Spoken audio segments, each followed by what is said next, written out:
Hi guys, welcome back to another Smartstitch quick tip. I'm Michelle from Sew Unique Designz and your Smartstitch trainer. Today I'm going to show you how to change your design origin point.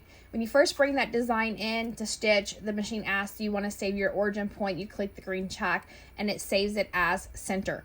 So if you don't want it centered, I'm going to show you how to change it.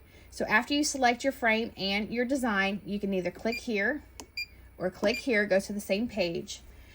This is the 10 by 10 mighty hoop, and say I want my design in the lower left hand corner. I don't want it centered. And now every time I use the 10 by 10 mighty hoop and this design, I want it here. Okay, I don't have to try to remember where my coordinates were. I don't have to move it every time. You can just move it and then hit memory design origin point. So hit this button here.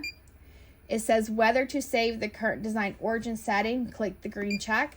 So now it changed your origin point from 0, 0, which is center, to negative 27.5 by negative 54. So let's say you go and get a different design and you don't want it here because that's where the last design was. Now you want to stitch this design center. That's fine. Just hit auto find origin, recenter the design, stitch it out. And then if you have to go back to the design we changed, click on it. That will be centered just because the last design we stitched was centered, but you want it in your location. You're going to hit restore design origin point. Hit this button here, and it's going to take it back to negative 27.5 and negative 54. So it's going to take it back to your origin point.